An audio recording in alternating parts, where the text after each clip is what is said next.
தமிழ்நாட்டிலிருந்து ஒரு அறிவாளி நேற்றைக்கு கேட்டிருக்கிறார். இந்த மாநிலத்தின் ஆளுநர் என்று வந்திருக்கிறவர் தமிழ்நாடு போராடும், தமிழ்நாடு வெல்லும். உங்களை யார் எதிர்த்தார்கள்? கேள்வியை பாருங்கள். யாரை எதிர்த்து போராடுகிறீர்கள்? நேற்றைக்கு பேசியிருக்கிறார் ஆளுநர் மாளிகை நின்று. அடுத்த நிமிடம் நம்முடைய தளபதியினுடைய அறிக்கை வருகிறது. நீ இந்தி படித்தால் தான் உனக்கு நிதி தருவேன் என்கிறார்களே, அதை எதிர்த்து போராடுகிறோம். மாநிலங்களுடைய உரிமைகளை பறிப்பதற்காக சட்டங்களை இயற்றுகிறார்களே, அதை எதிர்த்து தான் போராடுகிறோம். இந்த இனத்தை அவமதிக்க எதையெல்லாம் செய்கிறார்களோ அதை எதிர்த்து போராடுகிறோம், போராடுவோம், வெல்வோம் என்று உடனே பதில் சொல்கிறார். வாக்காளர் பட்டியலை சரிபார்க்கிறேன் என்ற முயற்சியில் பீகார் மாநிலத்தில் தாறுமாறாக 64 லட்சம் பேரை வாக்காளர் பட்டியலிருந்து நீக்கிவிட்டார்கள். ஒன்றல்ல, இரண்டல்ல, 64 லட்சம் வாக்காளர். அதில் பெரும்பாலோர் எதிர்கட்சியை சார்ந்தவர்கள். குய்யோ முறையோ என்று கூக்கரலிட்டார்கள். போராட்டம், ஊர்வலம், பேரணி ஒன்றும் நடக்கவில்லை. தேர்தல் ஆணையம் நீதிமன்றத்திலேயே சொல்லிவிட்டது. இப்போதுதான் நீங்கள் அடுத்து அந்த எஸ்ஐஆர் என்பது தமிழ்நாட்டில் வருகிற போது நீங்கள் அவர்களுக்கு உணர வைக்க வேண்டியது, this is not Bihar, this is Tamil Nadu.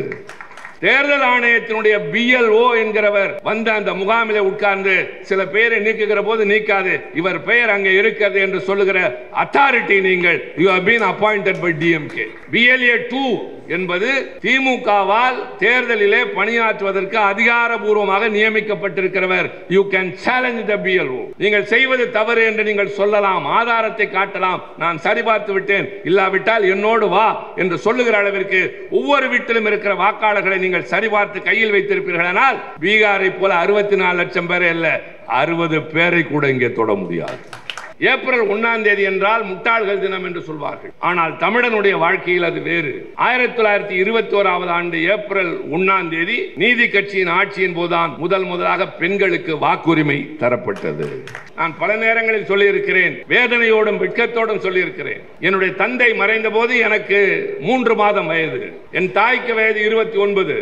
குல வழக்கப்படி, சம்பிரதாயப்படி பெண்கள் கணவனை இழந்தால் மேல் சட்டையை கழட்ட வேண்டும் என்கிறார்கள். என் தாய் நடுங்குகிறார். 29 வயது, 4 பிள்ளைகள், வெளியே செல்ல வேண்டும், பிள்ளைகளை வளர்க்க வேண்டும். நான் எப்படி இந்த நிலையில் வெளியே செல்ல முடியும் என்று கலங்கி தவித்த போது, இல்லை இதுதான் பழக்கம் என்று எல்லோரும் நிர்பந்தித்த நேரத்தில் என் தாயோடு பிறந்த சகோதரர்கள், திராவிட இயக்கத்தில் ஈடுபாடு கொண்டவர்கள் ஊராரோடு போராடி சொன்னார்கள், அவர் சட்டையை கழட்ட மாட்டார், கழட்ட வேண்டும் என்றால் நாங்கள் உங்களை விட்டு ஊரை விட்டு ஒதுங்கிக் கொள்கிறோம் என்று சொன்ன காரணத்தினால் தம்பி என் மானம் காப்பாற்றப்பட்டது என்று என் அம்மா சொல்வார்.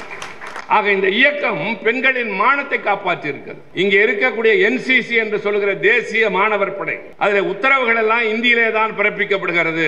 இன்றைக்கு இந்த மன்றம் தீர்மானிக்கிறது, இனிமேல் தமிழ்நாட்டில் NCC என்ற அமைப்பிலே உத்தரவுகள் அனைத்தும் ஆங்கிலத்தில் தான் பிறப்பிக்கப்படும், இந்தியில் பிறப்பிக்கப்படாது. அடுத்து சொல்கிறார், ஒருவேளை மத்திய அரசு இதை ஏற்றுக்கொள்ள மறுத்தால் முதலமைச்சர் அறிவிக்கிறேன், தமிழ்நாட்டில் தேசிய மாணவர் படை கலைக்கப்படும். மொழியை காக்க திமுகவை விட்டால் இன்றைக்கு வேறு யாரும் இல்லை, மற்றவர்கள் பதவிக்காக இருக்கிறார்கள், நாங்கள் இந்த இனத்துக்காக, மொழிக்காக இருக்கிறோம். அதை நாளைக்கு செய்ய போகின்ற இனம் நீங்கள் தான், இளம் குருத்துகள் நீங்கள் தான், படை வீரர்கள் நீங்கள் தான் என்பதால் தான் பல பேர் கேட்டார்கள், திராவிடர் கழகத்திலிருந்து வருகிறோம், திராவிட முன்னேற்ற கழகம் என்றுதானே வர வேண்டும். அப்போது அண்ணா சொன்னது, திராவிடர் கழகம் என்பது இந்த உலகமெங்கும் வாழ்கிற திராவிடர்களின் உரிமைகளுக்கு குரல் கொடுக்கிற சமுதாய சீர்திருத்த இயக்கம். திராவிட முன்னேற்ற கழகம் என்பது திராவிடம் என்ற பூகோள பகுதிக்குள் வாழ்கிற எல்லா தரப்பு மக்களுக்குமான ஒரு கட்சியாக இருக்கும். அதைத்தான் இன்றைய முதல்வர் சொல்கிறார், தளபதி அண்ணன் ஸ்டாலின் அவர்கள். திராவிட மாடல் என்றால் எல்லோருக்கும் எல்லாம், வாக்களித்தோருக்கும் வாக்களிக்காதவருக்குமான ஆட்சி என்கிற போது இங்கே சாதி மத பேதம் இல்லை, அந்த கட்சி இந்த கட்சி இல்லை. என் தமிழ்நாட்டு எல்லைக்குள் வாழ்கிற யாராக இருந்தாலும் அவர்களுக்காக பாடுபடுகிற ஆட்சி திராவிட மாடல் ஆட்சி என்கிறார் அல்லவா, அதைத்தான் அண்ணா சொன்னார்.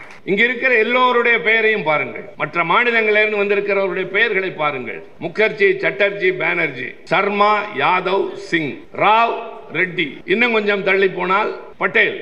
என்னுடைய பெயர் திருச்சி சிவா, அவ்வளவுதான். என் பெயருக்கு பின்னால் சாதியின் பெயரை வைத்து நான் உயர்ந்தவன் தாழ்ந்தவன் என்ற அடையாளம் காட்டுவதை தவிர்த்த இயக்கத்தை சார்ந்தவன் நான். என் அடையாளம் MABL. இது பல்கலைக்கழகம் தந்த பட்டம் என்று சொல்லுகிற போது அவர்களே பரவாயில்லை, எங்களுக்கு பழகி போய்விட்டது என்று சொல்வார்கள். ஆனால் அவர்களால் அதை இழக்க முடியவில்லை. பெரியார் செய்த பல சீர்திருத்தங்களில் முக்கியமான ஒன்று சுயமரியாதை திருமணம். சுயமரியாதை திருமணம் என்பது இன்றைக்கு நம்மில் பலருக்கு பழக்கமாகி போய்விட்டது. பல பேர் இன்னமும் கூட பின்பற்றாத ஒன்று. சுயமரியாதை திருமணம் என்றால் என்ன? வைதிக முறையிலே புரோகிதர் வந்து மந்திரங்கள் ஓதுவதை தவிர்த்து யாராவது ஊரிலே இருக்கிற 4 பெரிய மனிதர்களை அழைத்து நல்ல வார்த்தை 4 சொல்ல செய்து அவர்களுக்கு மங்கள நான் கொடுக்கலாம், மாலை அணிவிக்கலாம், செலவே இல்லாமல் சிக்கனமாக திருமணத்தை முடிக்கலாம் என்று பெரியார் சொன்னார். ஏன் வைதிகர் வந்து மந்திரம் சொன்னால் என்ன தவறு என்று கேட்டார்கள். அவர் பேசுகிற மொழி நம்முடைய மொழி அல்ல முதலில். இரண்டாவது, பேசுகின்ற அந்த மொழியிலே சொல்லுகிற கருத்துக்கள் நம் அறிவுக்கு ஏற்புடையதாக இல்லாமல் இருக்கிறது. அதை நான் இப்போது விவரிக்க விரும்பவில்லை. சொல்லுகிற மந்திரங்களில் பல நம்முடைய பெண்ணை, நம்முடைய இனத்தை அவமானப்படுத்துவதாக இருக்கிறது. எனவே புரியாத மொழியில் ஏற்றுக்கொள்ள முடியாத கருத்துக்களை சொல்வதை தவிர்த்து சுயமரியாதை திருமணம் செய்து கொள்ளலாம் என்று சொல்லி பலர் அந்த திருமண முறையை ஏற்றுக்கொண்டார்கள். அப்போதெல்லாம் கலைஞர் எழுதுவார் நெஞ்சுக்கு நீதியிலே, ஒரு சுயமரியாதை திருமணத்திற்கு ஒரு ஊருக்கு தலைமை தாங்க போகிறோம் என்றால் நாங்கள் ஊருக்குள்ளே நுழைகிற வரை வெள்ளை சட்டையோடு செல்வோம், கருப்பு சட்டையை சுருட்டி கையிலே வைத்துக் கொண்டு அங்கே போனவுடன் மாட்டிக்கொண்டு திருமண வீட்டிலே உட்கார்ந்திருப்போம் என்று அவ்வளவு எதிர்ப்பு இருந்த காலம். ஒரு காலத்தில் நீதிமன்றத்திலே ஒரு வழக்கு தொடர்பாக மறைந்த பெரியவர் அன்பில் தர்மலிங்கம் அவர்களை கூண்டிலே நிறுத்தி விசாரித்த பொழுது நீங்கள் என்ன செய்கிறீர்கள் என்று நீதிபதி கேட்டிருக்கிறார். நான் திமுகவின் மாவட்ட செயலாளர் என்று பதில். அப்படி என்றால் நீதிபதி கேட்டதற்கு அவர் சொன்ன பதில், உங்கள் நிர்வாகத்தில் மாவட்ட கலெக்டரை போல என் கட்சிக்கு நான் தான் கலெக்டர் என்று சொல்லியிருக்கிறார். இதை நான் சொல்வதற்கு காரணம், இது மிகுந்த பொறுப்புள்ள ஒரு பொறுப்பு. ஒரு இலக்கணமாக பலருக்கு வழிகாட்டியாக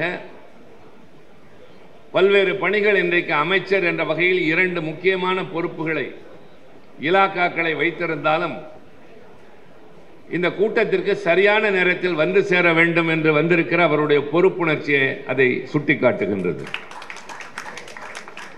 குறிப்பாக அடுத்த தலைமுறையை கூர்தீட்டப்பட்ட வேல்களாக உருவாக்க வேண்டும் என்பதும் பாராட்டப்பட வேண்டியது.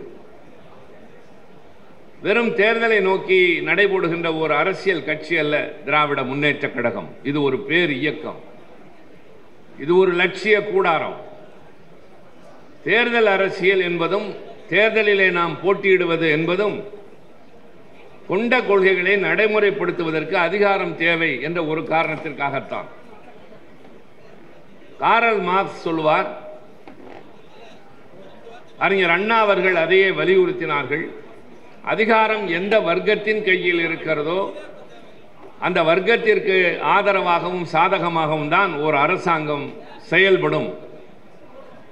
எனவே உழைக்கின்றவர்களின் கைக்கு அதிகாரம் வந்து சேர வேண்டும் என்ற காரல் மார்க்ஸ் சொன்னதை போல சாதாரணமானவர்களுக்கும் இந்த நாட்டிலே ஒடுக்கப்பட்டவர்களுக்கும் உரிமைகள் வேண்டுமென்றால் அரசாங்கத்தை நடத்துகிற ஆட்சி இயந்திரத்தை கையிலே வைத்து சட்டங்களை இயற்றுகிற மன்றத்திற்கு செல்ல வேண்டும் என்பதற்காகத்தான் நாம் தேர்தலிலே போட்டியிடுகிறோமே தவிர அது மட்டுமே இலக்கு அல்ல.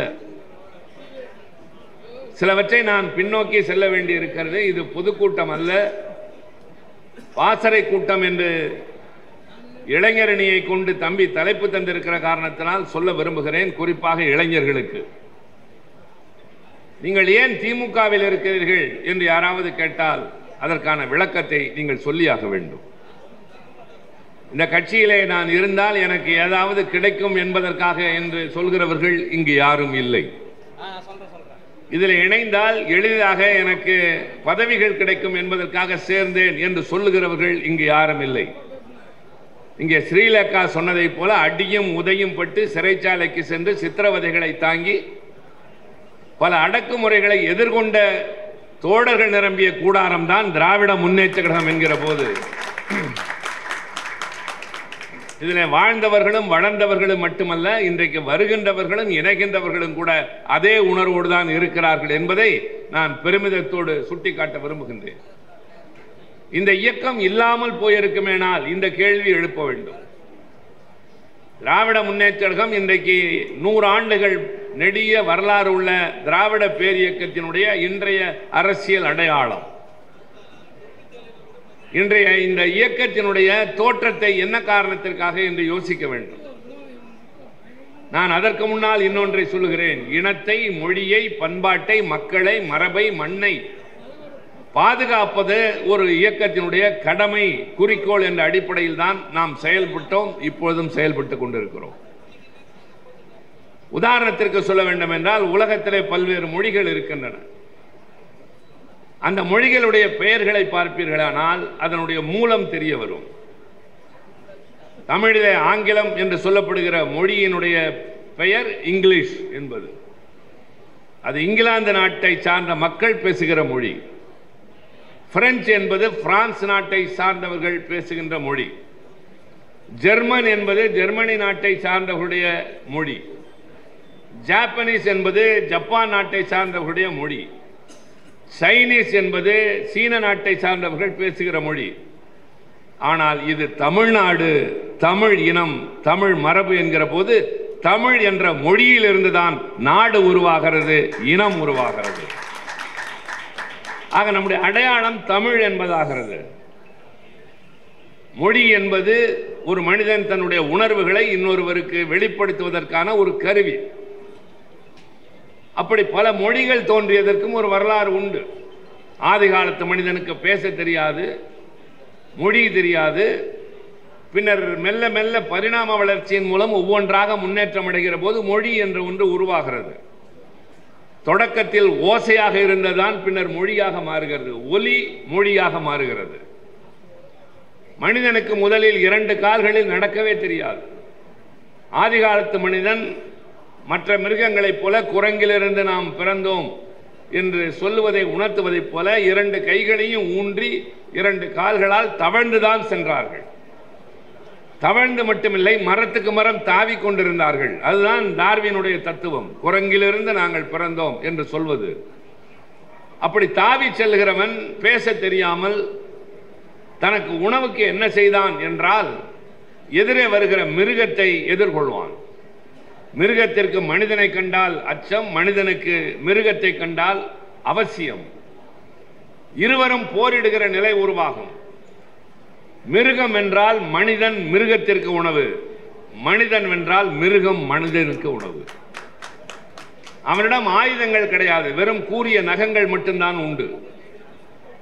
அப்படி மிருகங்களை விரட்டி செல்கிற போது ஒரு முறை என்ன செய்கிறான் என்றால், மரத்திலிருந்து கீழே தவறி விழுகிறான்.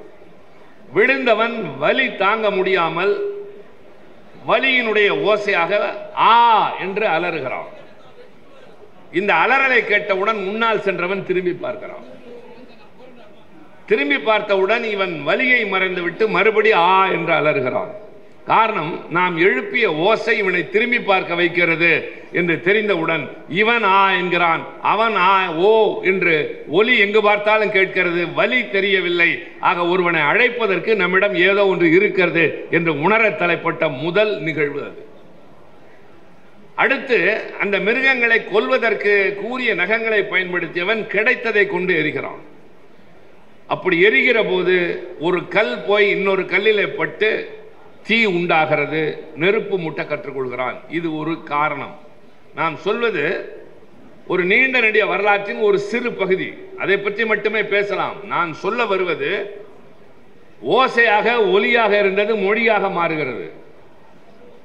தான் பார்க்கிற மிருகத்தை, மனிதனை பாறைகளிலே படமாக வரைய ஆரம்பித்தான். அதுதான் எழுத்து வடிவத்தின் தொடக்கம். இப்படி பார்க்கிற போது எல்லா மொழிகளும் தோன்றியதற்கு ஒரு வரலாறு, ஒரு தொடக்கம் உண்டு. இந்த உலகம் தோன்றி பல கோடி ஆண்டுகள் ஆகின்றன. மனித குலம் என்பது தோன்றி சில கோடி ஆண்டுகள் ஆகின்றன. நாம் பேசுகிற இந்த மொழி எப்போது தோன்றியது என்பதை முதலில் தெரிந்து கொண்டாக வேண்டும். அப்போதுதான் இதை காப்பாற்ற வேண்டும் என்ற கட்டாயம் வரும். எல்லா மொழிகளும் எப்போது தோன்றியது என்பதற்கு ஒரு ஆராய்ச்சி ரீதியான அடிப்படையான காரணங்கள் இருக்கின்றன. முதலாக எழுத்து வடிவத்தில் இன்றைக்கு உலகையே ஒரு மொழி இருந்தால் நாம் சென்று வலம் வரலாம், எதையும் வெல்லலாம் என்று சொல்லக்கூடிய ஆங்கில மொழி எழுத்து வடிவத்தில் புழக்கத்திற்கு வந்தது 10வது நூற்றாண்டில், இன்றிலிருந்து 1000 ஆண்டுகளுக்கு முன்னால்.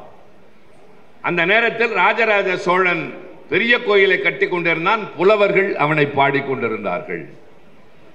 பிரெஞ்சு மொழி அதைவிட மூத்த மொழி 8வது நூற்றாண்டு, ஜெர்மன் 6 என்று போய்கொண்டே இருக்கிற போது தமிழ் மொழி எப்போது தோன்றியது? ஒரு கேள்வியை மனதிற்குள்ளாகவே எழுப்பிக் கொள்ளுங்கள். திருவள்ளுவர் என்பவர் தமிழனின் அடையாளம், ஒரு பொதுமறையை தந்தவர். அவர் வாழ்ந்தது எப்போது என்றால் 2000 ஆண்டுகளுக்கு முன்னால். முதலில் இங்க இருக்கிற இளைய தலைமுறை சார்ந்த நண்பர்கள் ஒன்றை தெரிந்து கொள்ள வேண்டும். இப்பொழுது நாம் 2025ஆம் ஆண்டு வாழ்கிறோம். இந்த 2025 எதை குறிக்கிறது என்று சொன்னால் கிரிகோரியன் கேலண்டர் என்று சொல்வார்கள். உலகின் பல நாடுகள் பின்பற்றக்கூடிய ஒரு எண்ணிக்கை, இத்தனை ஆண்டுகள் உருண்டோடு இருக்கின்றன என்று. அதே மாதிரி ஹிஜ்ரி என்று இஸ்லாமியத்தை சார்ந்தவர்கள் பின்பற்றுகிற ஆண்டு கணக்கு உண்டு. பெரும்பாலும் கிறிஸ்தவர்கள் என்று சொல்லுகிற இந்த ஆண்டு என்பது கிரிகோரியன் கேலண்டர். ஆனால் தமிழனுக்கென்று ஒரு ஆண்டு கணக்கு இருக்கிறதா என்றால் இல்லை. நமக்கென்று 60 ஆண்டுகள் இருந்தன. இப்போது அமைச்சர் இங்கு இருக்கிறார், அறநிலையத்துறை அமைச்சர். அவருடைய இந்த துறையை பற்றி சொல்லுகிற போது நான் பின்னால் சொல்ல போகிற ஒன்றை முன்னால் சொல்லியாக வேண்டும்.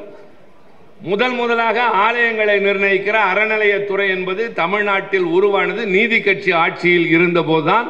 அதுதான் ஒரு முதல் புரட்சியின் அடையாளம். இன்றைக்கு அனைத்து ஜாதியினரும் அர்ச்சகராக்கலாம் என்று சொல்லி யார் கோயிலுக்குள்ளே நுழையக்கூடாது என்று தடுத்தார்களோ அவனே கோயிலுக்குள்ளே போய் கற்பகிரத்தில் நின்று ஆண்டவனுக்கு அர்ச்சனை செய்யலாம் என்ற சட்டத்தை உருவாக்கிய நம்முடைய தலைவர் காலத்தில் இவர் அமைச்சராக இருக்கிறார். இதையெல்லாம் ஏன் குறிப்பிடுகிறோம் என்று சொன்னால், அந்த காலத்திலே நமக்கென்று 60 ஆண்டுகள் இருந்தன. பிரபவ சுக்ல என்று இருக்கும் அந்த ஆண்டுகள். ஒரு பெயர் கூட தமிழில் இருக்காது. நீங்கள் இப்பொழுது உங்கள் வீட்டிலே போய் நாட்காட்டியை பார்த்தால் தமிழ் ஆண்டு என்று போட்டிருப்பது தமிழ் பெயர் அல்ல, அது சமஸ்கிருதத்தினுடைய சொல். சரி, எத்தனை 60 ஆண்டுகள் வந்திருக்கின்றன இதுவரை? யாராவது சொல்ல முடியுமா? நான் பிறந்து 2வது 60வது ஆண்டு ஆரம்பமிட்டது வெளிப்படையாக சொன்னால். கலைஞர் பிறந்து 2வது 60வது ஆண்டு. இப்படி ஒருவர் எத்தனை 60 ஆண்டுகள் இந்த தமிழ் சமுதாயத்தில் கடந்திருக்கிறது என்பது தெரியவில்லை என்ற போது, ஏன் நமக்கென்று ஒரு கால கணக்கீடு இருக்கக்கூடாது என்ற அறிஞர்கள் கூடி முடிவெடுத்து, திமுகவை சார்ந்த யாரும் இல்லை, அப்போது திமுக என்பது இப்படி வளர்ந்த கட்சி அல்ல, மறைமலை அடிகள், தேவநாய பாவாணர் போன்ற மிகப்பெரிய தமிழ் அறிஞர்கள் எல்லாம் ஒன்று கூடி நமக்கென்று உள்ள ஒரு பெரிய அடையாளம் திருவள்ளுவர்.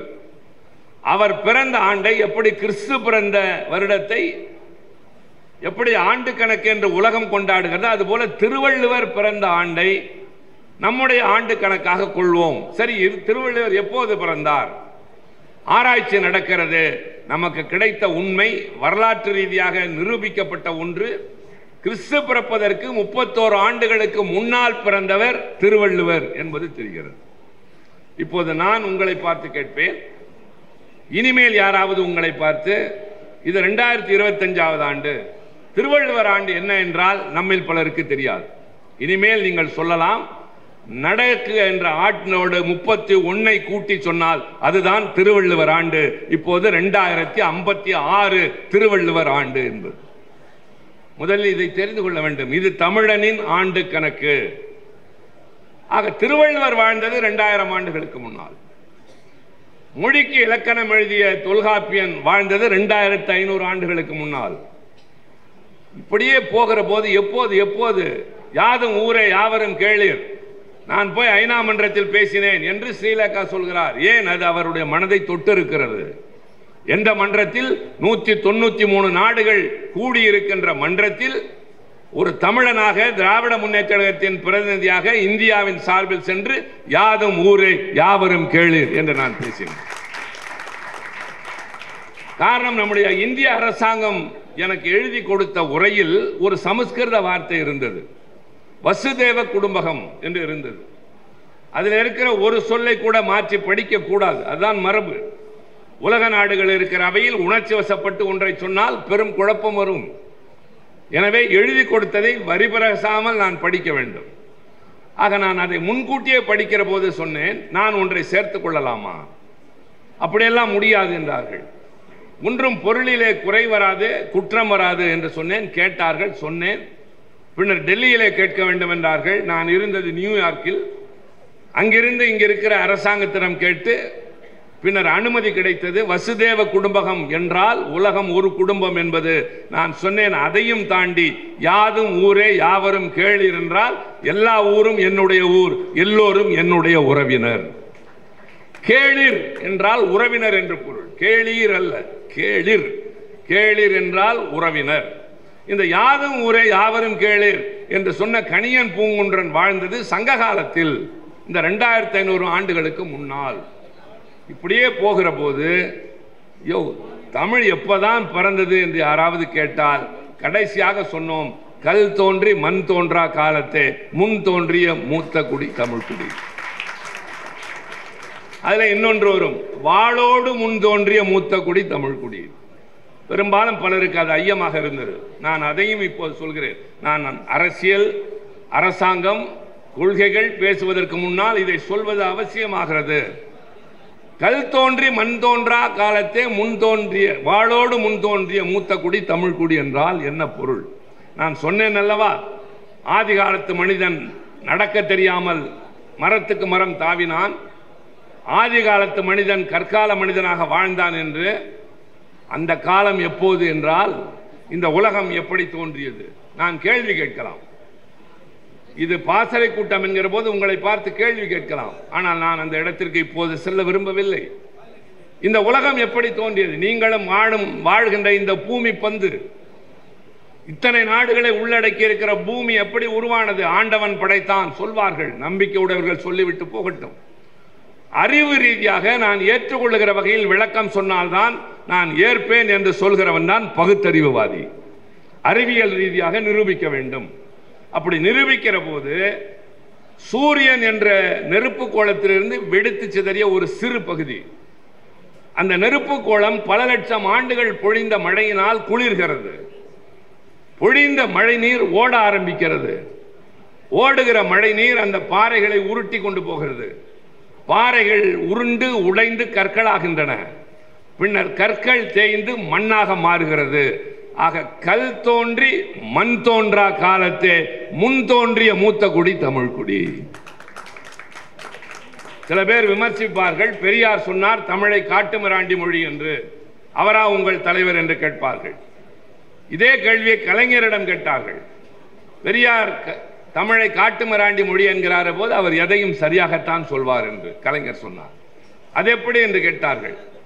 மனிதன் காட்டுமிராண்டியாக வாழ்ந்த காலத்திலேயே பேசிய மொழி தமிழ் மொழி என்று கலைஞர் பதில் சொன்னார்.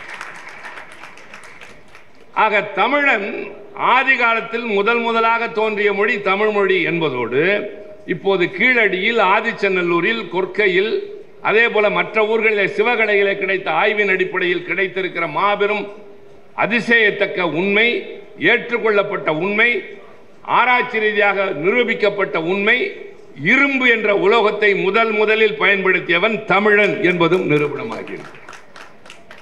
ஆக தமிழன் மொழியை முதலில் பேசினான், உலோகத்தை முதலில் கண்டுபிடித்தான், நாகரிகத்தை சொல்லிக் கொடுத்தான். இதெல்லாம் எதற்கு இப்பொழுது என்று கேட்பீர்களானால், இந்த மொழிக்கு ஆபத்தை விளைவிக்கத்தான் ஒரு கூட்டம் வடக்கே இருந்து புறப்பட்டு வருகிறது. அது இன்று நேற்று அல்ல. ஆரம்ப காலத்திலிருந்தே படையெடுப்புகள் நடந்திருக்கின்றன. மண்ணின் மீது படையெடுப்பு, மொழியின் மீது படையெடுப்பு, பண்பாட்டின் மீது படையெடுப்பு. இதையெல்லாம் தாண்டி நின்றவன் தான் தமிழன் என்பதை போலத்தான் பல சோதனைகளை கடந்து நின்ற இயக்கம் திராவிட முன்னேற்ற கழகம் என்று இந்த இளம்பெண் இங்கே பேசினார். எனவே தோழர்களை, நீங்கள் ஏதோ கூட்டத்திற்கு சேகர் பாபு அழைத்தார், வந்தோம் உட்கார்ந்தோம் என்பது அல்ல. உங்களை தயார்படுத்துகிறார். மொழியை காக்க திமுகவை விட்டால் இன்றைக்கு வேறு யாரும் இல்லை. மற்றவர்கள் பதவிக்காக இருக்கிறார்கள். நாங்கள் இந்த இனத்துக்காக, மொழிக்காக இருக்கிறோம். அதை நாளைக்கு செய்ய போகின்ற இனம் நீங்கள் தான், இளம் குருத்துகள் நீங்கள் தான், படை வீரர்கள் நீங்கள் தான் என்பதால் தான் அவர் இதை பாசறை கூட்டம் என்று சொல்லியிருக்கின்றார். ஆக மொழியை காக்க, இனத்தை காக்க என்று சொல்லுகிற நேரத்தில் நம்முடைய அவசியம் எப்போது புரிகிறது என்று சொன்னால், இதையும் நான் சேர்த்து சொல்லிவிடுகிறேன். கொஞ்சம் தோழர்கள் கவனத்தோடு இதை கேட்க வேண்டும். இந்தியாவிலேயே முதலாக தேர்தல் நடைபெற்ற ஆண்டு 1920. 1920 தேர்தல் நடைபெற்ற போது போட்டியிட்டு சென்னை மாகாணத்தில் வெற்றி பெற்ற கட்சி தான் நம்முடைய பாட்டன் நீதி கட்சியின் ஆட்சி. அந்த நீதி கட்சி என்பதை உருவானது 1912. டாக்டர் நடேசனார், டாக்டர் நாயர், பிட்டி தியாகராயர், இந்த 3 பேரையும் நம்மால் மறக்கப்பட முடியாது. உங்கள் வீட்டில் பாட்டன் முப்பாட்டன் படத்தை மாட்டி வைத்திருப்பதை போல நீங்கள் வரிசையாக மாட்டி வைக்க வேண்டிய படங்கள் நடேசனார், நாயர், பிட்டி தியாகராயர், பெரியார், அண்ணா, கலைஞர். இவர்கள் இல்லாவிட்டால் இன்றைக்கு நான் இல்லை, இவர் இல்லை, நீங்கள் இல்லை. இந்த பெண் அதையும் சேர்த்துக் கொள்ளலாம். இனிமேல் ஏப்ரல் 1 என்றால் முட்டாள்கள் தினம் என்று சொல்வார்கள். ஆனால் தமிழனுடைய வாழ்க்கையில் அது வேறு. 1921 ஆண்டு ஏப்ரல் 1 நீதி கட்சியின் ஆட்சியின் போதுதான் முதலாக பெண்களுக்கு வாக்குரிமை தரப்பட்டது. நான் இந்த குறிப்பேட்டில் மினிட் புத்தகம் என்று சொல்வதில் கையெழுத்திட்டேன். கையெழுத்திடுகிற போது அதில் ஒரு சிறு திருத்தம் செய்தேன். எல்லாவற்றையும் வேறு வேலையை பார்ப்பது போல காது கொடுத்து கண்ணை வைத்து பார்க்கிற தம்பி சேகர் பாபு அதையும் பார்த்தார். கழகத்தின் துணை பொதுச் செயலாளர் திருச்சி சிவா MP என்று நான் இடையில் MABL என்று சேர்த்தேன். என் பாட்டன், என் அப்பன், என் பரம்பரை யாரும் பெறாத அந்த பட்டத்தை முதலில் பெற்றவன் நான். என் தம்பி பிரசன்னா அப்படித்தான். தம்பி வெற்றி அவரை அப்படி சொல்ல முடியாது. அவர் இந்த இயக்கத்தின் மூத்த தலைவர்களின் ஒருவரின் வாரிசாக அந்த குடும்பத்தில் பிறந்த தம்பி. இனத்தையும் மொழியையும் காப்பதற்கு திசையெங்கும் குரல் கொடுத்த மறக்க முடியாத பேராசிரியரின் பெயர் என்னவர். பல பேர் இங்கே பட்டதாரிகளாக இருக்கிறோமே, இதற்கு யார் காரணம்? 1929 மாநாட்டை பற்றி அந்த பெண் சொன்னதல்லவா? அந்த பெண் சொன்ன போது எத்தனை பேர் கேட்டீர்களோ தெரியாது. பெண்கள் கேட்டுக்கொண்டிருந்தீர்கள். சுயமரியாதை மாநாடு என்று நடைபெற்ற அந்த மாநாட்டிலே தான் பெண்களுக்கு பிறந்த வீட்டு சொத்திலே சம உரிமை தர வேண்டும் என்ற தீர்மானம் நிறைவேற்றப்பட்டது. அது மட்டுமல்ல, தங்களுடைய இனத்தை, சாதியை அடையாளம் காட்டுகிற பெயர்களை இனிமேல் யாரும் பயன்படுத்தக்கூடாது என்று நிறைவேற்றப்பட்ட தீர்மானமும் அந்த மாநாட்டிலே தான். நம்மை பிரிக்கிற சாதியின் அடிப்படையில் ஒடுக்கி வைக்கின்ற சாதிகள், மதங்கள், வேதங்கள் இவற்றை பின்பற்றுவதை முற்றிலுமாக தவிர்க்க வேண்டும் நிறைவேற்றப்பட்ட தீர்மானம் அந்த மாநாட்டிலே தான். பெரியார் என்ற பட்டம் கொடுக்கப்பட்டதும் அங்குதான். நன்றாக கவனியுங்கள், இந்த தீர்மானங்களை எல்லாம் பாருங்கள். நான் டெல்லியிலே பல ஆண்டுகளாக இருக்கிறேன், நாடாளுமன்ற உறுப்பினராக, உங்களுக்கு தெரியும். அங்கிருக்கிற பலர் இப்போது நான் உங்களிடம் தொடக்கத்தில் கேட்ட கேள்வி, நீங்கள் ஏன் திமுகவில் இவ்வளவு தீவிரமாக இருக்கிறீர்கள் என்று என்னிடம் கேட்கிற போது சொல்வேன், இங்க இருக்கிற எல்லோருடைய பெயரையும் பாருங்கள், மற்ற மாநிலங்களிலிருந்து வந்திருக்கிறவருடைய பெயர்களை பாருங்கள். முகர்ஜி, சட்டர்ஜி, பானர்ஜி, சர்மா, யாதவ், சிங், ராவ், ரெட்டி, இன்னும் கொஞ்சம் தள்ளி போனால் பட்டேல். என்னுடைய பெயர் திருச்சி சிவா, அவ்வளவுதான். என் பெயருக்கு பின்னால் சாதியின் பெயரை வைத்து நான் உயர்ந்தவன் தாழ்ந்தவன் என்ற அடையாளம் காட்டுவதை தவிர்த்த இயக்கத்தை சார்ந்தவன் நான். என் அடையாளம் MABL. இது பல்கலைக்கழகம் தந்த பட்டம் என்று சொல்லுகிற போது அவர்களே பரவாயில்லை, எங்களுக்கு பழகி போய்விட்டது என்று சொல்வார்கள். ஆனால் அவர்களால் அதை இழக்க முடியவில்லை. அங்கே இன்னமும் சாதியின் பெயரால், குலத்தின் பெயரால் வேற்றுமைகள் நிலவுகின்றன. பிற்படுத்தப்பட்ட, தாழ்த்தப்பட்ட, மேல் ஜாதியினர் என்ற பிரிவு இன்னமும் இருக்கிறதுக்கு காரணமே அங்கே பெரியார், அண்ணா, கலைஞர் பிறக்காத காரணத்தால் தான்.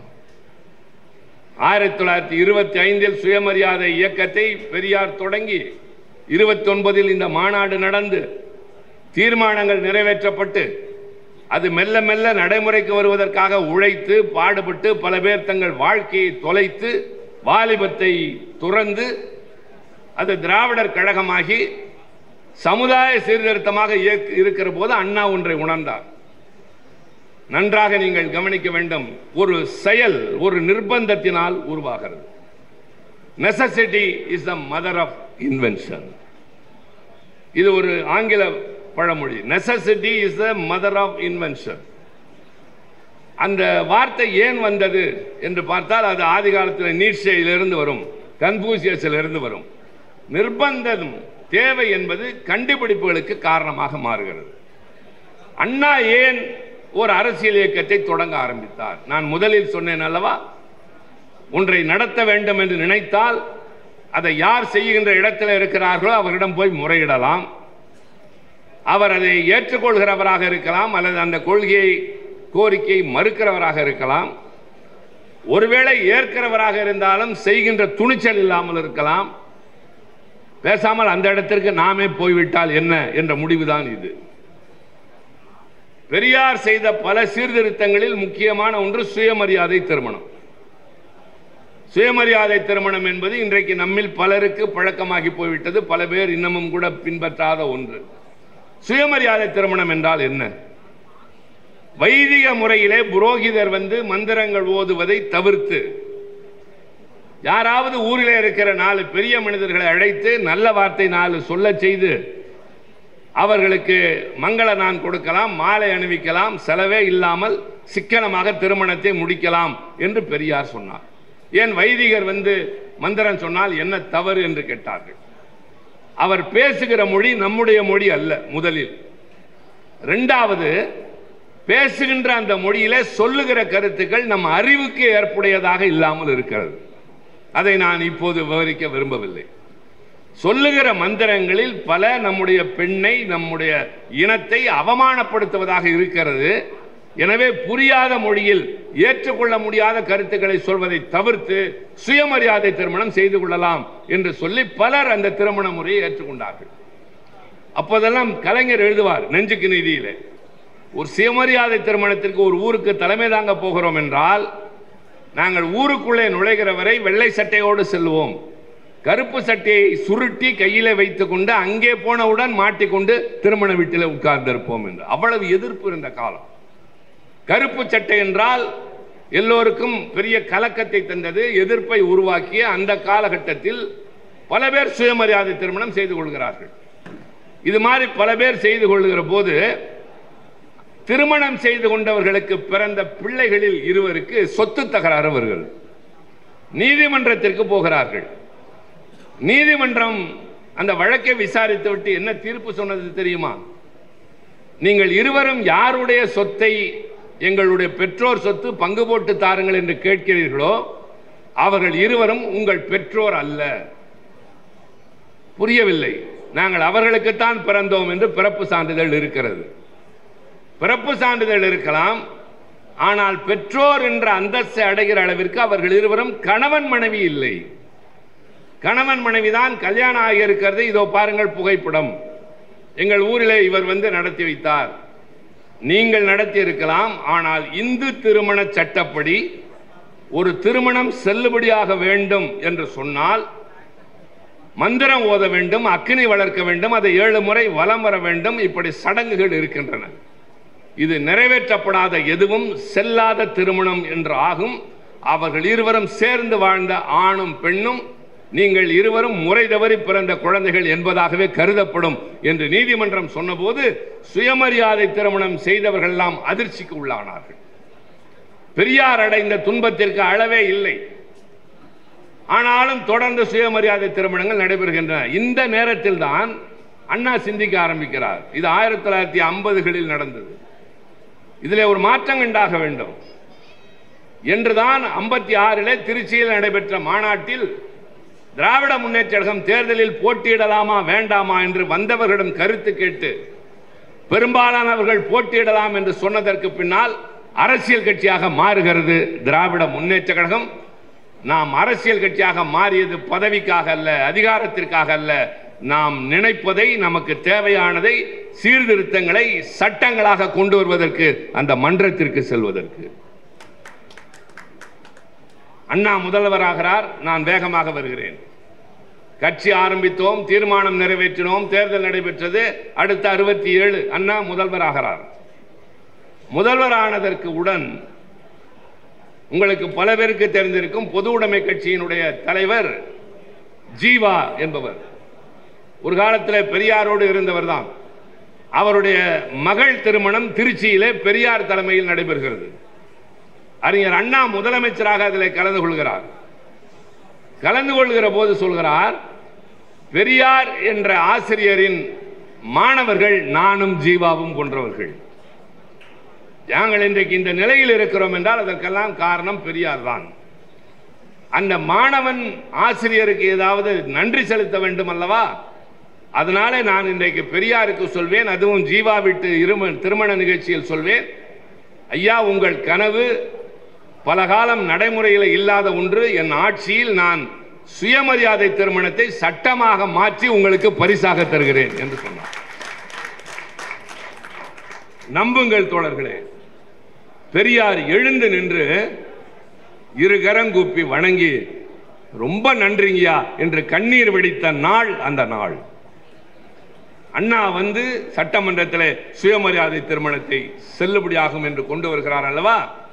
அப்போது அந்த சட்டம் நிறைவேறுவதற்கு முன்னால் மீண்டும் தம்பிமார்களுக்கு சொல்லுவேன், இந்த கட்சி எப்படி அங்குலங்கலமாக நடந்திருக்கிறது, எவ்வளவு போராட்டங்களை கடந்து முன்னேறி இருக்கிறது, எவ்வளவு நுட்பமாக ஒவ்வொரு வார்த்தையும் கையாண்டு இருக்கிறது.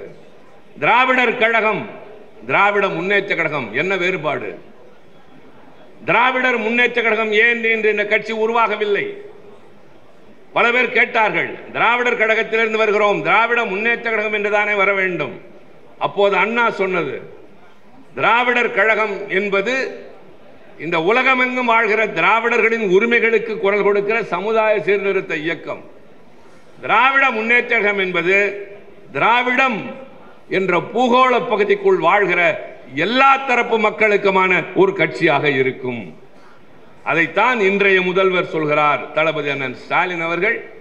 திராவிட மாடல் என்றால் எல்லோருக்கும் எல்லாம், வாக்களித்தோருக்கும் வாக்களிக்காதவருக்குமான ஆட்சி என்கிற போது இங்கே சாதி மத பேதம் இல்லை, அந்த கட்சி இந்த கட்சி இல்லை. என் தமிழ்நாட்டு எல்லைக்குள் வாழ்கிற யாராக இருந்தாலும் அவர்களுக்காக பாடுபடுகிற ஆட்சி திராவிட மாடல் ஆட்சி என்கிறார் அல்லவா? அதைத்தான் அண்ணா சொன்னார். இந்த பூகோள பகுதிக்குள்ளே வாழ்கிற எல்லோரும் என்று ஒரு எழுத்தில், ஒற்றை எழுத்தில் ஒரு பொருளே மாறியது.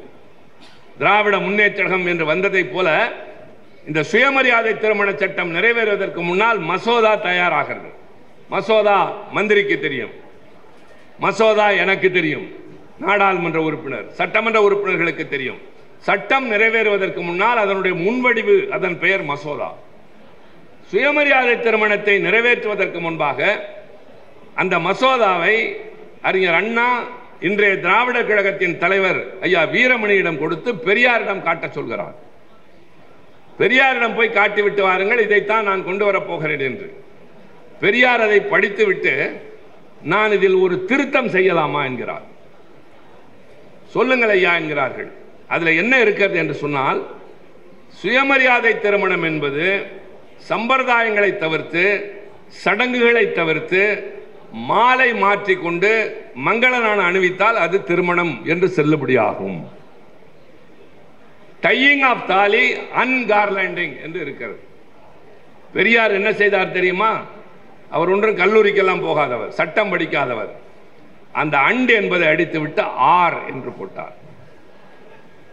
மங்கள நாள் அணிவித்து மாலை அணிவித்தால் திருமணம் என்பதற்கு பதிலாக மாலை அணிவித்தாலோ மங்கள நாள் அணிவித்தாலோ அது திருமணமாக மாறும், ஏதாவது ஒன்று செய்தாலும் போதும் என்று பெரியார் சொல்லி அது அண்ணாவுக்கு சென்று அண்ணா சொன்னார், இதற்குத்தான் ஐயாவுக்கு அனுப்பினேன், அவர்தானே இந்த எண்ணத்திற்கும் இந்த சுயமரியாதைக்கும் மூல காரணம் என்று சொன்னார். ஆக இந்த கட்சி ஆட்சிக்கு வந்த காரணத்தால் மானம் காப்பாற்றப்பட்டது. நான் பல நேரங்களில் சொல்வேன், இந்த பெண் சொன்னார் அல்லவா, இள வயதிலே விதவையானவர்கள், இள வயதிலே திருமணம் செய்து வைக்கப்பட்டவர்கள், தேவதாசி முறை என்றெல்லாம் இருந்தது என்று என்னுடைய தாயார் சொல்லியிருக்கிறார். நான் பல நேரங்களில் சொல்லியிருக்கிறேன், வேதனையோடும் வெட்கத்தோடும் சொல்லியிருக்கிறேன். என்னுடைய தந்தை மறைந்த போது எனக்கு 3 மாதம் வயது, என் தாய்க்கு வயது 29. குல வழக்கப்படி, சம்பிரதாயப்படி பெண்கள் கணவனை இழந்தால் மேல் சட்டையை கழட்ட வேண்டும் என்கிறார்கள். என் தாய் நடுங்குகிறார், 29 வயது, 4 பிள்ளைகள், வெளியே செல்ல வேண்டும், பிள்ளைகளை வளர்க்க வேண்டும், நான் எப்படி இந்த நிலையில் வெளியே செல்ல முடியும் என்று கலங்கி தவித்த போது, இல்லை இதுதான் பழக்கம் என்று எல்லோரும் நிர்பந்தித்த நேரத்தில் என் தாயோடு பிறந்த சகோதரர்கள், திராவிட இயக்கத்தில் ஈடுபாடு கொண்டவர்கள் ஊராரோடு போராடி சொன்னார்கள், அவர் சட்டையை கழட்ட மாட்டார், கழட்ட வேண்டும் என்றால் நாங்கள் உங்களை விட்டு ஊரை விட்டு ஒதுங்கிக் கொள்கிறோம் என்று சொன்ன காரணத்தினால் தம்பி என் மானம் காப்பாற்றப்பட்டது என்று என் அம்மா சொல்வார். ஆக இந்த இயக்கம் பெண்களின் மானத்தை காப்பாற்றி இருக்கிறது, பெண்களுக்கு உரிமை தந்திருக்கிறது. இளவயதிலே கைம்பெண்ணாக மாறியவருக்கு வயது வந்து பருவம் வந்து உணர்ச்சிகள் வருகிற போது அதை பொசுக்குகிற அளவிற்கு உடையை மாற்றுவது, பூ வைக்காதே, பொட்டு வைக்காதே, அடுத்தவர்கள் முன்னால் வராதே என்று சொன்ன போது அந்த பெண்ணுக்கும் திருமணம் செய்யலாம் என்று குரல் கொடுத்த கட்சி நம்முடைய கட்சி. கலைஞர் தான் சொல்வார், விதவை என்ற சொல்லுக்கு பொட்டு இருக்காது, கைம்பெண் என்ற சொல்லுக்கு 2 பொட்டு இருக்கும் என்று சொல்வார். விதவை என்ற பெயரை கைம்பெண் என்று மாற்றியது கலைஞர், அதுதான் பயன்படுத்த ஆரம்பித்தார். இந்த சில பேர் உடல் ஊனமுற்றோர் என்று சொன்னதை மாற்றுத்திறனாளி என்று மாற்றியதை போல விதவைகளுக்கு மறு திருமணம் செய்யலாம் என்று புரட்சி குரல் கொடுத்தது இந்த கட்சி தான். ஆக திராவிட இயக்கம் என்பதோ திராவிட முன்னேற்ற கழகம் என்பதோ வெறும் சம்பிரதாயமான கட்சி அல்ல தோழர்களே. இது கூடி கலைகின்ற காக கூட்டம் அல்ல, இது கூடி பொழிகின்ற மேக கூட்டம். ஒரு பெரிய பாரம்பரியம். நான் சொன்னதை போல நடேசனார் தொடங்கி கலைஞர் கடந்து இன்றைக்கு தளபதி அண்ணன் மு.க. ஸ்டாலின் என்ற ஒற்றை மனிதன் நம்மை காத்துக் கொண்டிருக்கிறார். அவருடைய துணிச்சல் கலைஞரை காட்டுகிறது, அவருடைய நிதானம் அண்ணாவை காட்டுகிறது. அண்ணா எத்தனை சீர்திருத்தங்களை கொண்டு வந்தார் மிக குறுகிய காலத்தில். நான் கடைசி நாட்களில் அவருடைய வாழ்க்கை, அவருடைய கடைசி நாட்களை பற்றி படிக்க நேர்ந்த போதெல்லாம் பதறி இருக்கிறேன். உடல் கூனி குறுகி போய் நலிந்து போய், ஒரு மனிதனுக்கு வரக்கூடாத நோய் எப்படிப்பட்ட மோசமானவனாக இருந்தாலும் புற்றுநோய் என்பதுதான்.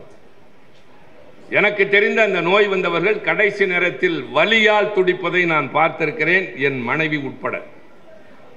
ஆனால் மிக பெரிய பலசாலியான தோற்றத்தோடு இருக்கிறவர்கள் உடல் மெலிந்து ஒரு சின்ன உருவமாக கிடப்பார்கள். அப்படித்தான் அண்ணா கிடந்திருக்கிறார்.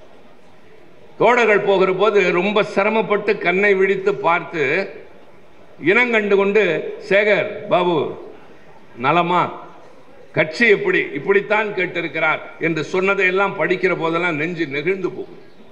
ஆனால் அந்த காலகட்டத்திற்குள் அவர் செய்தவை, இன்றைக்கு இந்தி வர முடியாது என்று இருக்கிற ஒரே மாநிலம் தமிழ்நாடு என்று ஆகியிருக்கிறதை யாரால், என்ன காரணத்தால்?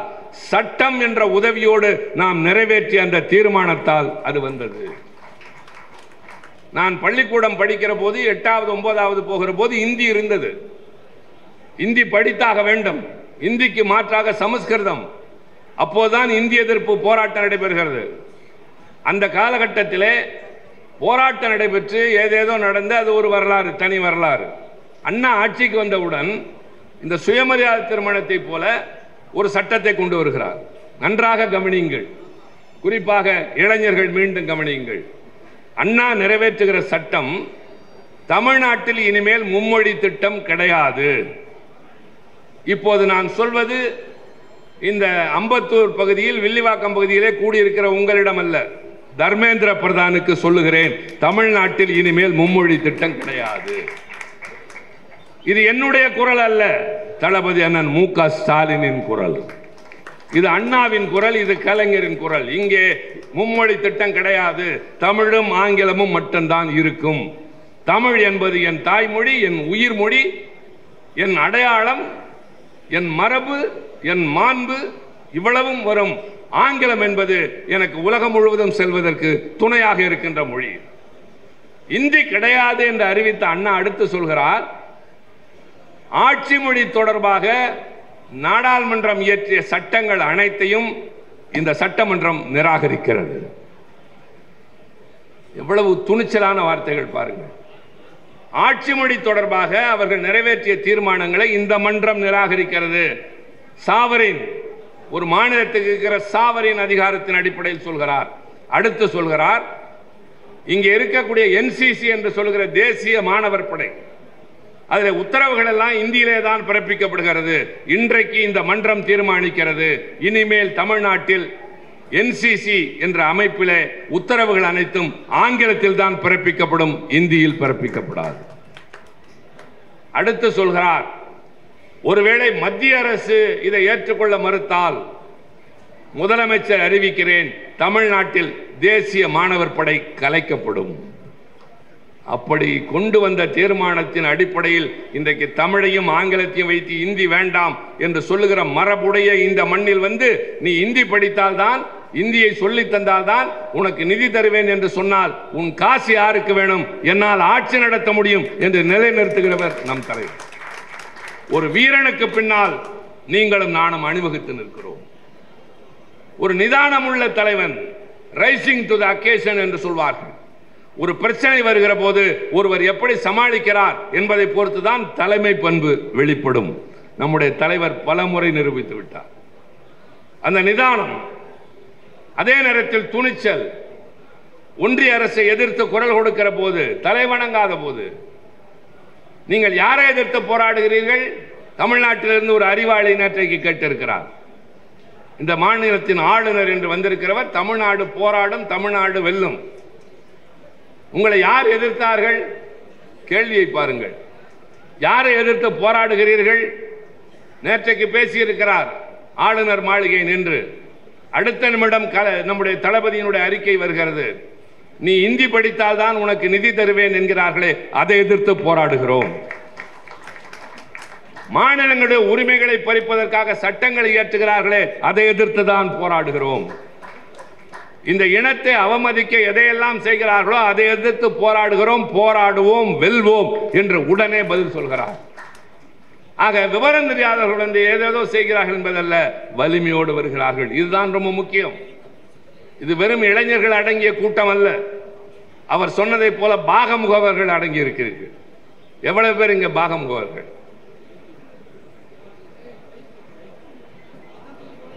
Very good. நீங்க பாகமுகவர்கள்னா சாதாரணமானவங்க அல்ல. நான் இன்றைக்கு சொல்கிறேன், இந்த தேர்தலே உங்களை நம்பித்தான் இருக்கிறது.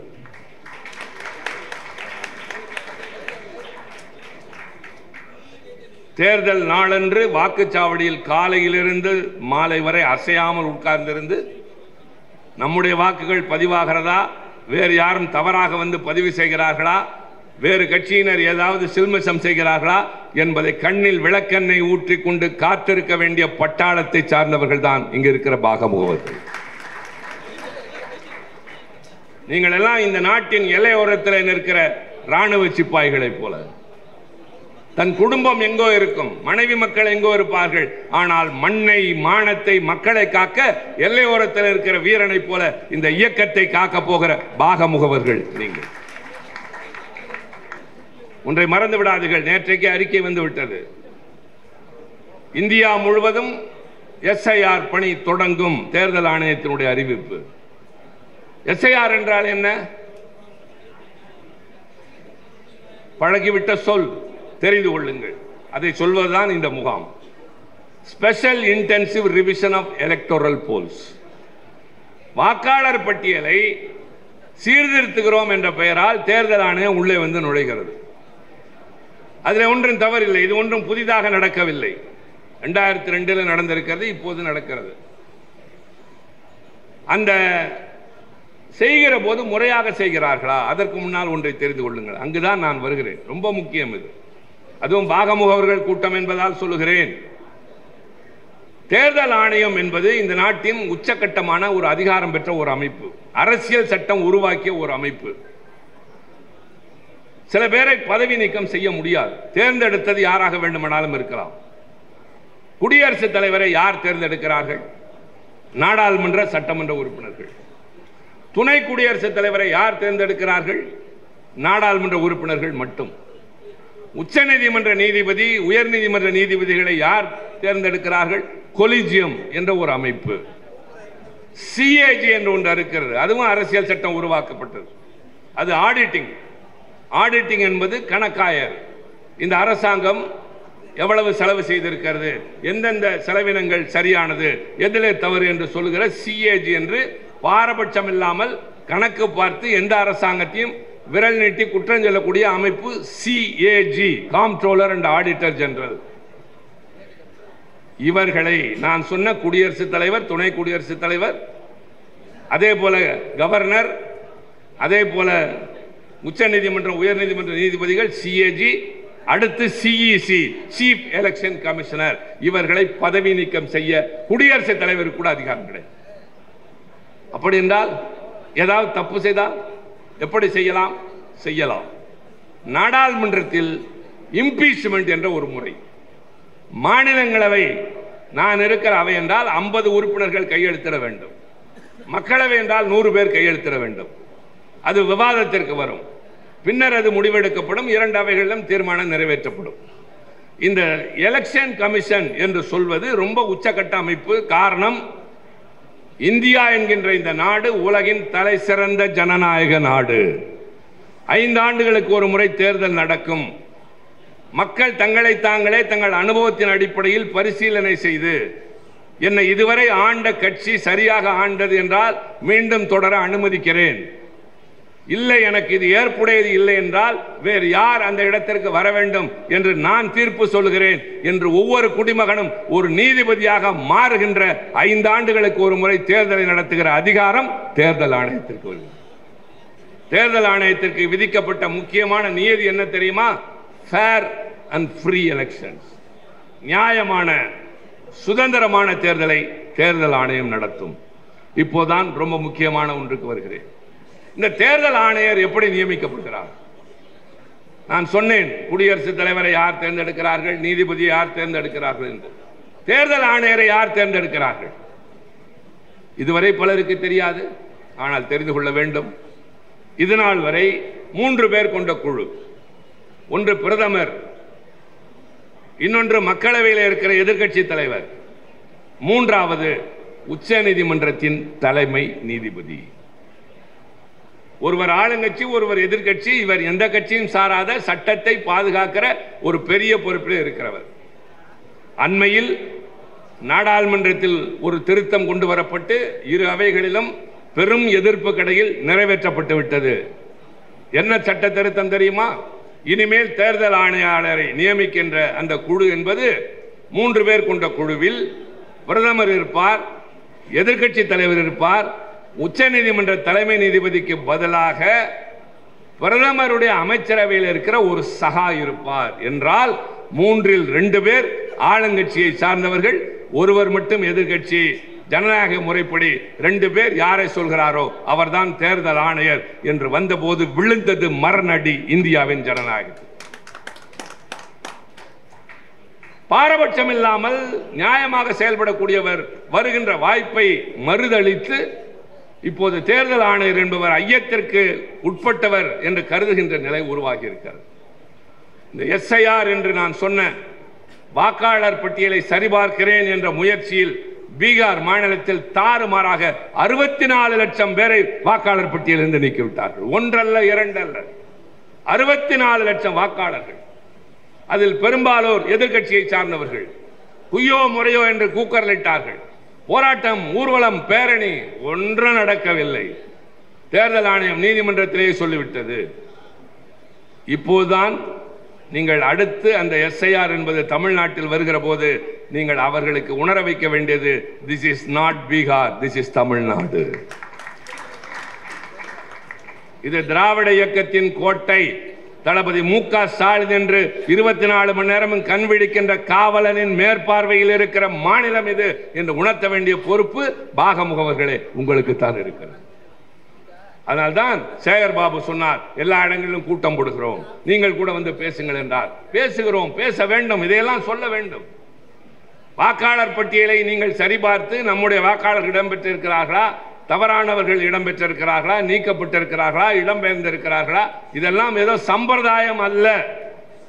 தேர்தல் ஆணையத்தினுடைய BLO என்கிறவர் வந்து அந்த முகாமிலே உட்கார்ந்து சில பேரை நீக்குகிற போது நீக்காது, இவர் பெயர் அங்கே இருக்கிறது என்று சொல்லுகிற அத்தாரிட்டி நீங்கள். You have been appointed by DMK. BLA 2 என்பது திமுகவால் தேர்தலிலே பணியாற்றுவதற்கு அதிகாரபூர்வமாக நியமிக்கப்பட்டிருக்கிறவர். You can challenge the BLO. நீங்கள் செய்வது தவறு என்று நீங்கள் சொல்லலாம், ஆதாரத்தை காட்டலாம், நான் சரிபார்த்து விட்டேன், இல்லாவிட்டால் என்னோடு வா என்று சொல்லுகிற அளவிற்கு ஒவ்வொரு வீட்டிலும் இருக்கிற வாக்காளர்களை நீங்கள் சரிபார்த்து கையில் வைத்திருப்பீர்களானால் பீகாரை போல 64 லட்சம் பேரை அல்ல, 60 பேரை கூட இங்கே தொட முடியாது. காரணம், இப்படி எதிர்கட்சிக்கு ஆதரவான அல்லது அவர்களுக்காகாத எதிர்கட்சி, இங்கே நாம் ஆளுங்கட்சி, அவர்களுக்கு ஆதரவான வாக்காளர்களை பட்டியலில் இருந்து நீக்குவதன் மூலம் வெற்றி பெறலாம் என்று கணக்கு போடுகிறார்கள். அவர்கள் திறமையாளர்களா, வல்லவர்களா? ரெண்டும் இல்லை, தந்திரசாலிகள், சூழ்ச்சிக்காரர்கள். எந்த வித்தியை எப்படியாவது கடைபிடித்து வெற்றி பெற வேண்டும் என்று நினைக்கிறவர்களை தவிர நியதிக்குள் மரபுக்குள் நின்று ஒரு யுத்தம் செய்ய வேண்டும் என்ற மனநிலை இல்லாதவர்கள் டெல்லியில் அதிகாரத்தோடு இருக்கிறார். உங்களுக்கு ஒன்றை நினைவுபடுத்துகிறேன். உலகம் முழுவதும் வென்ற மாவீரன் அலெக்சாண்டர் இந்தியாவிற்குள்ளும் நுழைந்தான். அவன் நுழைய முடியாத ஒரே பகுதி தமிழ்நாடு மட்டும்தான். முகலாயர்கள் இந்தியா முழுவதும் ஆண்டார்கள், தமிழ்நாடு வரவில்லை. குப்த சாம்ராஜ்யம் இந்தியாவை ஒரு குடை கீழ் ஆண்டது என்பார்கள், தமிழ்நாடு. இப்படி பல பேர் இந்தியாவிற்குள் நுழைந்தான், இந்தியாவை ஆண்டான். ஆனால் எவன் ஆட்சிக்கும் உட்படாத பகுதி தமிழ்நாடு என்பதை போல இப்போதும் எங்கு வேண்டுமானாலும் வித்தியை காட்டலாம் பாரதிய ஜனதா, இங்கே முடியாது. This is going to be their Waterloo. Waterloo என்றால் என்ன? மிகப்பெரிய வெற்றிகளை கண்ட நெப்போலியன் முதலாக தோல்வியை கண்ட இடத்திற்கு பெயர் வாட்டர்லூ என்பது. அதைத்தான் அரசியலில் பதமாக நாம் பயன்படுத்துவோம். பாரதிய ஜனதா தன் வியூகங்களை, தன் தந்திரங்களை, எல்லா ஆயுதங்களையும் போட்டு தோற்று புறமுதுகிட்டு ஓடப்போவது தமிழ்நாட்டில் என்று சொன்னால் அது ஆட்சியால், ஆட்சியின் சாதனைகளால், அமைச்சர்களால், சட்டமன்ற உறுப்பினர்களால், செயலாளர்களால் என்பதை கடந்து BLA 2 உங்களால் தான். நான் தம்பிக்கு நன்றி சொல்வேன், அவர்களை இங்கே கொண்டு வந்து உட்கார வைத்ததற்கு. அவர்களோடு பேசியாக வேண்டும் என்ற காரணம் இருக்கிறது. தேர்தல் ஆணையம் நம்பிக்கைக்குரியதாக இருந்த நிலை கை நழுவி போய்விட்டது. தவறு செய்வார்கள் என்பதற்கு ஆதாரமாக பீகார் தேர்தல் தேதி அறிவிக்கப்பட்டாகிவிட்டது. நமக்கு அடுத்து மேற்கு வங்காளத்திற்கு, பஞ்சாபுக்கு வருகிறது, கேரளாவுக்கு என்ன வேண்டுமானாலும் செய்ய துணிவார்கள். ஆனால் விழித்திருக்கக்கூடிய காவலனாக நீங்கள் இருக்க வேண்டும். நான் காஷ்மீருக்கு அடிக்கடி சென்றிருக்கிறேன். இரவு நேரத்தில் எங்கள் கார்கள் போகும், தனி பயணமாக அல்ல, சுற்றுலா பயணியாக அல்ல, அலுவல் ரீதியாக போகிற போது 2 பக்கங்களிலும் கானகத்திற்கு இந்த பக்கம் அந்த பக்கத்தில் திரும்பிக் கொண்டு ராணுவ வீரர்கள் துப்பாக்கியை வைத்துக் கொண்டு நிற்பார்கள். நம்மை பார்க்க மாட்டார்கள், முதுகை காட்டிக் கொண்டு நிற்பார்கள். நமக்கு அவர்கள் பார்வை காட்டுக்குள், இருட்டுக்குள் இருக்கும். 10 அடிக்கு ஒருவர் நிற்பார்கள். முன்னால் போகிற ஜீப்பில் 3 பேர் துப்பாக்கியோடு, இருவர் இப்படி ஒருவர் இப்படி. ஆனால் நாங்கள் பாதுகாப்பாக செல்வோம். எங்கள் கார்கள் போய்விடும். ஆனால் அவர்கள் ஊருக்கு வெளியே 10-15 கிலோமீட்டருக்கு வெளியே இருட்டில், பனியில், கொடுமையான சூழ்நிலையில், ஒரு தேநீர், கடும் காப்பி கூட இல்லாத நிலையிலே அந்த ராணுவ வீரர்கள் நிற்கின்ற காரணத்தால் தான் நாங்கள் பத்திரமாக போனோம் என்பதை போல இந்த நாடும் பத்திரமாக இருக்கிறது. எப்படி இந்த நாட்டை காப்பதற்கு எல்லையில் பணியை, பகையை பொருட்படுத்தாமல் ராணுவ வீரர் நிற்கிறானோ, அதை போல BLA 2 you are all soldiers. இவ்வளவு நாள் உங்களை பற்றி என்ன நினைத்தீர்களோ எனக்கு தெரியாது. ஆனால் இன்று உணருங்கள், நீங்கள் செயல்பட போகின்ற விதத்தில் தான் இந்த தேர்தலின் வெற்றி இருக்கிறது. நம்முடைய வாக்காளர் ஒரு பெண், உரிமை தொகை பெற்றவர், ஒரு பெண் புதுமை பெண் திட்டத்தின் மூலம் சலுகை, அவருடைய உரிமையை பெற்றவர். வாக்குச்சாவடிக்கு வந்து நான் வந்தேன், திமுகவுக்கு வாக்களிக்க, என் பெயர் இல்லையே என்று புலம்புகின்ற நிலை வரக்கூடாது. அதுதான் உங்கள் கையில் இருக்கிறது. அதுதான் ரொம்ப எச்சரிக்கை. இதை மாற்றுவதற்குத்தான், இதை அபகரிப்பதற்குத்தான் நம்முடைய திட்டங்கள் எவ்வளவு இருந்தாலும் சூழ்ச்சி செய்வார்கள். ஆனால் நீங்கள் தயாராக இருக்க வேண்டும். 2 பேர் இப்போது இளைஞர் கூட்டம் வந்திருக்கிறது, மகளிர் சேனை வந்திருக்கிறது, பாகமுகவர்கள் வந்திருக்கிறீர்கள். ஒரு அருமையான மன்றத்தில் இப்படி பயனுள்ள காரியங்களில் ஈடுபடக்கூடியவர்களை ஒன்று சேர வைத்து என்னை போன்றவர்களை அழைத்து தம்பி சேகர் பாபு பேச வைத்திருக்கிறார் என்றால் எதற்காக? அவர் அமைச்சர் வேலையை விட்டுவிட்டு வந்து உட்கார்ந்திருக்கிறார். நான் நாளை டெல்லி செல்ல வேண்டும். என்னுடைய காலில் அடிபட்டு இருக்கிறது, நீண்ட நேரம் நிற்கக்கூடாது என்கிறார்கள், சிரமமாக இருக்கும். ஆனால் மேடையில் பேசுகிற போது மட்டும் எனக்கு கால் வலிப்பதே இல்லை, எவ்வளவு நேரமானாலும். ஏன்? நான் ஏற்றிருக்கிற பணி. நானும் உங்களைப் போல திமுகவின் ஒரு சிப்பாய் தான். நான் பணியாற்றுகிற இடம் வேறு. யார் இந்தியை திணிக்கிறார்களோ, யார் பணம் தர மறுக்கிறார்களோ, அவர்கள் உட்கார்ந்து இருக்கிற போது நேருக்கு நேராக நின்று எதிர்த்து பேசுகிறேன் திமுகவின் சார்பாக என்றால் நானும் ஒரு சிப்பாய் தான். நீங்களும் களப்பணியாளர்கள் தான். நான் அதைத்தான் தொடக்கத்தில் சொன்னேன். சேகர் பாபு அமைச்சர் என்று எனக்கு ஒரு பெரிய ஆச்சரியம் இல்லை, அதில் ஒன்றும் வியப்பு இல்லை, அதில் ஒன்றும் தனிப்பட்ட அங்கீகாரமா என்ற இல்லை. மாவட்ட செயலாளர், தலை வணங்குகிறேன். அவரை போல் ஒரு களப்பணியாளர் இந்த இயக்கத்திற்கு கிடைத்தது நமக்கு கிடைத்த பேரு, நான் பாராட்டுகின்றேன். இந்த கூட்டத்தை வெளியே நடத்தாமல் அரங்கத்தில் வைத்து வந்த கூட்டத்தில் அத்தனை பேர் இல்லை என்றாலும் இதில் ஒரு பகுதியினராவது இளைஞர்கள் இன்றைக்கு கூர்திட்டப்பட்ட வேளாக வெளியே செல்வார்களே, அதற்காக. பாக முகவர்கள் இவ்வளவு காலம் இருந்த நிலை மாறி இன்றைக்கு நம்முடைய பொறுப்பு அதிகம் என்பதை உணர்ந்து சென்றால் தேர்தலை நாம் வெற்றியை நோக்கி வேகமாக நடைபோடுகிறோம் என்ற அர்த்தம். எல்லாம் சரியாக இருக்கிறது. ஆனால் பகையாளிகள் பதுங்கி இருக்கிறார்கள். என்ன மாதிரி வியூகம் வகுப்பார்கள் தெரியாது. எதை அவர்கள் மரபு மீறி வரம்பு மீறி செய்வார்கள் தெரியாது. ஆனால் எது வந்தாலும் மிசாவா கொடாவா தடாவா என்றாரே, மிசாவை பார்த்தவன் தான் நான். இவர்கள் எதை செய்தாலும் அதை எதிர்கொள்ள போகிற அடுத்த கட்ட போராளிகள், தியாகிகள் தான் எதிரே அமர்ந்திருக்கிறீர்கள். இளைஞர் பட்டாளம், மகளிர் கூட்டம், அதுபோல பாக முகவர்கள். நான் இந்த அளவோடு இந்த இன்றைய கூட்டத்தில் இந்த முக்கியமான கருத்துக்களை சொன்னேன். முதலில் ஏன் திமுக, ஏன் இந்த இயக்கத்தில் இருக்கிறோம்? இது இல்லாமல் போனால் நமக்கு மரியாதை இல்லை, மானம் இல்லை, வாழ்வு இல்லை, உயர்வு இல்லை. நேற்றைக்கு வெளிவந்திருக்கிற பட்டியல் ஒன்று NIFR என்று சொல்லுகின்ற இந்தியாவில் இருக்கிற பல்வேறு கல்வி நிறுவனங்களை எடை போட்டு மதிப்பீட்டு சான்றிதழ் வழங்குகிற நிறுவனத்தில் சொல்லி இருக்கிறது, இந்தியாவின் தலை சிறந்த கல்லூரிகளில் 33 விழுக்காடு தமிழ்நாட்டில் தான் இருக்கிறது, மீதிதான் மற்ற மாநிலங்களில். இந்தியாவிலேயே பெயர் பெற்ற பல்கலைக்கழகங்கள், உலக அளவிலே போட்டி போடுகிற பல்கலைக்கழகங்கள் இருப்பது தமிழ்நாட்டில் தான்.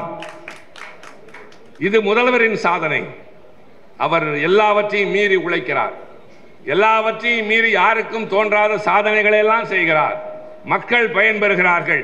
ஆனால் அறுவடை விவசாயியை போல பயிரை சாகுபடி செய்து விளைச்சல் கண்டு களையை பறித்து ஆடு மாடுகளிடமிருந்து பாதுகாத்தால் போதாது, கடைசியாக அறுத்து கொண்டு வந்து கழனி மெட்டில் கதிர்களாக சேர்க்க வேண்டும். அதுதான் ரொம்ப முக்கியம். இல்லாவிட்டால் உழைப்பு வீணாகி போகும். கடைசி நாள் வரை கண் விழித்திருக்க வேண்டும். இல்லாவிட்டால் விவசாயியின் உழைப்பு எப்படி பயன் தராமல் போகுமோ அதுபோல போய்விடும் என்ற காரணத்தால் தான் பொதுக்கூட்டம், பொதுமக்கள் அது வேறு, ஆனால் இது இன்றியமையாது என்று வளர்கின்ற ஒரு சொற்பொழிவாளர் பேசி முடித்தார். பெண்களுக்கான பெருமையை சொன்னார். இன்றைக்கு நான் பேசியதன் மூலம் இன்னும் கொஞ்சம் புதிய செய்திகளை அவர் தெரிந்து கொண்டிருப்பார். அவரையும் பேச சொல்கிறார். நாளைக்கு இந்த இயக்கத்தை மேடையில் நின்று வளர்க்க போகிற தளிர்களில் ஸ்ரீலங்கா ஒன்று. நேற்றைக்கு நான் வளர்த்தவர்களில் ஒன்றுதான் தமிழன் பிரசன்னா. நண்பர்களை, இன்னொன்றையும் சொல்வேன், நீங்கள் எல்லாம் சாதாரணமானவர்கள். 1929ஆம் ஆண்டு இவர் சொன்ன சுயமரியாதை மாநாட்டில் உங்களை போல் ஒரு பார்வையாளராக கலந்து கொண்டவர் தான் அறிஞர் அண்ணா. நம்ப முடிகிறதா? 1929 மாநாட்டில் அண்ணா ஒரு பார்வையாளர். ஆனால் அண்ணாவால் தான் அந்த இயக்கத்தின் கொள்கைகள் நடைமுறைக்கு வந்தன என்றால் உங்களால் நாளைக்கு இந்த உயர்ந்த இடத்திற்கு வரப்போகிறது. நான் பேசுகிற இடத்தில் நாளை நீங்கள், இவர் இருக்கிற இடத்தில் நாளைக்கு உங்களில் ஒருவர். இந்த இயக்கத்தை ஒருவரே நின்று நடத்த முடியாது. வாழ்க்கை என்பது நிரந்தரம் அல்ல. ஆனால் இந்த சக்கரம் சுழல்கிற போது திமுகவில் மட்டும் படைபடையாக, பாசறை பாசறையாக, அணி அணியாக வீரர்கள் கிளம்பி வருவார்கள். அப்படி நாங்கள் பயிற்சி கொடுத்து வளர்த்து வருகிறோம். அதனால்தான் இப்படை தோற்கின் எப்படை வெல்லும் என்று சொன்னது. தம்பியுடையான் படைக்கஞ்சான் என்று அண்ணா சொல்லிவிட்டு போனதெல்லாம் உங்களை நம்பித்தான். எனவே இப்போது சொல்கிறேன், நீங்கள் எல்லாம் யார்?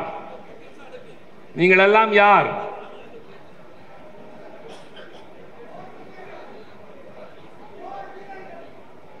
சொல்லுங்களேன். பாக முகங்கள், சோல்ஜர்ஸ், நீங்க எல்லாம் சோல்ஜர்ஸ், சிப்பாய்கள், வீரர்கள். சொல்லுங்க பாப்போம், யார் நீங்க? நீங்கெல்லாம் யார்? வெற்றியை தலைவரிடம் கொண்டு போய் தர வேண்டும். அது அவர் முதல்வர் ஆவதற்கு மட்டுமல்ல, தமிழ்நாட்டை காப்பதற்கு. நடைபெற போகிற இந்த தேர்தல் வெறும் தேர்தல் அல்ல, இது ஒரு தத்துவ போர். திராவிட இயக்க கொள்கைக்கு மாற்றான கொள்கை கொண்ட ஒரு மொழி, ஒரு இனம், ஒரு கலாச்சாரம், ஒரே பண்பாடு, ஒரே கல்வி என்று சொல்லுகிற, அதற்கு மாறாக எல்லோரும் சேர்ந்து வாழ்கின்ற, எல்லோருக்கும் எல்லாம் என்று சொல்லுகிற இந்த தத்துவம் வெற்றி பெற வேண்டும் என்றால் 2026 கழகம் வெற்றி பெற்றாக வேண்டும். அதில் உங்களுக்கும் பங்கு இருக்கிறது, எங்களுக்கும் பங்கு இருக்கிறது. படையெடுப்போம், வெற்றி பெறுவோம், மீண்டும் சந்திப்போம். நன்றி, வணக்கம்.